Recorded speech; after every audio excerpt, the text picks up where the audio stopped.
Good evening, guys. Welcome to Poetry Corner. And as promised, we're going back to Topsy Tickletown.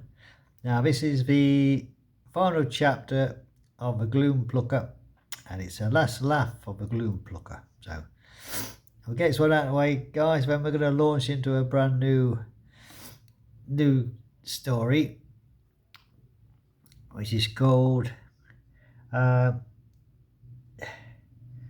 Where the Sea Whispers Back. So it's going to be a life on the ocean wave. So here we go, guys. Let's listen to see what happens to the gloompucker. This is the last chapter, and we ended this story. We started a brand new story straight after this one. So here we go.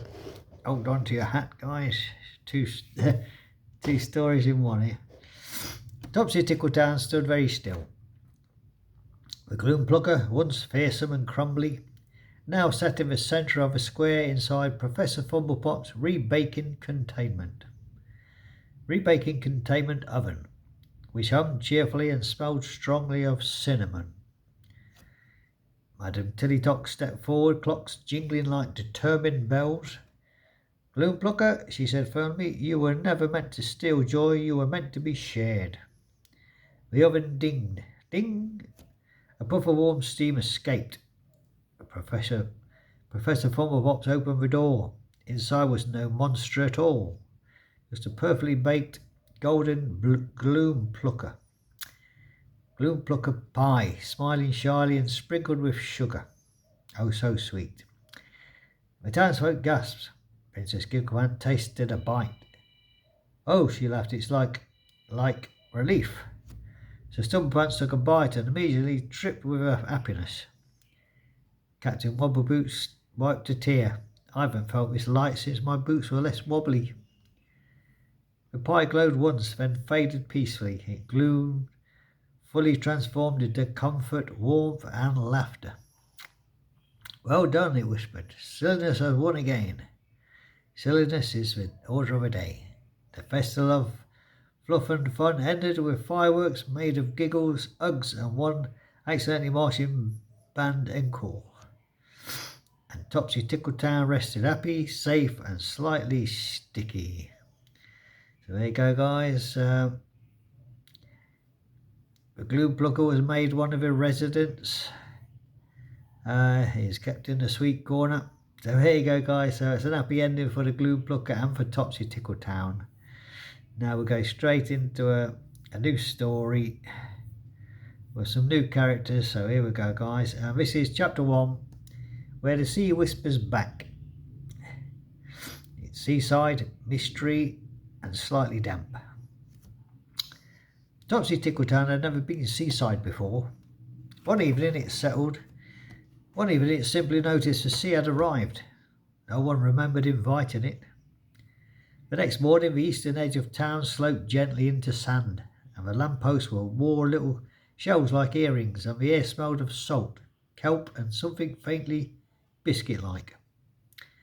The sea was calm, too calm, the kind of calm that feels like it's thinking.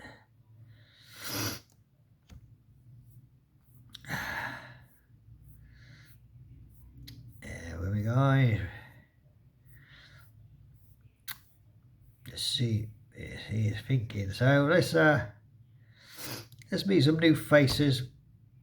Meet the new faces on the shore. Miss Coraline Quibble,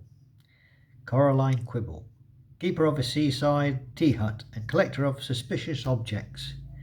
Her teapot always poured slightly more than expected, and she claimed the sea whispered recipes to her at night. "This one says, 'Add lemon,'" she murmured, listening to a conch shell. "The sea never lies about lemon." Barnacle Finn, a barefoot boy who knew the tide schedules better than the mayor knew his own name. He could hear the footsteps in fog, find things in the tide pool, and once claimed the sea owed him a favour. No one asked why. Professor Driftwhistle, a retired cartographer who kept drawing maps that changed after he finished them. "The coast moves," he insisted. "Not much, just enough to be rude. His compass never pointed north, it pointed towards trouble." Old Widow Seabright, who lived in the leaning lighthouse at the edge of a new shore. She lit the lamps every night, even when there was no ships. Some things sail without hulls, she said softly. The first strange sign. That afternoon the tide went out. When it came back in, when it stopped halfway, the sea froze mid-motion and as if unsure of itself. In the wet sand appeared footprints, not human, not animal. Round, careful, deliberate. Miss Caroline Quibble dropped her teaspoon. Barnacle Finn went pale. That's not a tide walk, he whispered. That's a return. Professor Driftwhistle Gumpus spun wildly and pointed straight at the water. Old Widow Seabright lit the lamp early as he made a sound, low, gentle and worried, like something clearing its throat before speaking. Far out, where the water was darkened, something moved. Not fast, not threatening, patient. A shape rose just beneath the surface, long and crooked like a question mark made of shadow. The sea whispered again. This time everyone heard it. It has washed ashore before. And just like that, the new adventure began. So there we go, guys. New chapter. Let's join me tomorrow for chapter 2 of a new story. The thing that shouldn't be in the tide pool. So let's see what's lurking in the tide. See what the tide's brought in. So we'll go back to Topsy Tickletown for that. Hope you like the new characters, guys. The new characters, what we've introduced. Miss Caroline Quibble, Barnacle Finn, Professor Driftwhistle, and Old Widow Seabright. So there you go, guys. Seabright. Thank you guys for joining me at Poetry Corner and for the new adventures in Topsy Tickletown. The sea has arrived in Topsy Tickletown. No one invited it, it just appeared. So there we go, guys. So we're seaside again tomorrow evening with Topsy Tickle. And then we're going back to A Lighthouse Keeper's Tale, The Name on the Letter, chapter 18. Do you remember Davy Snow and Lorna found a message in a bottle in the sea?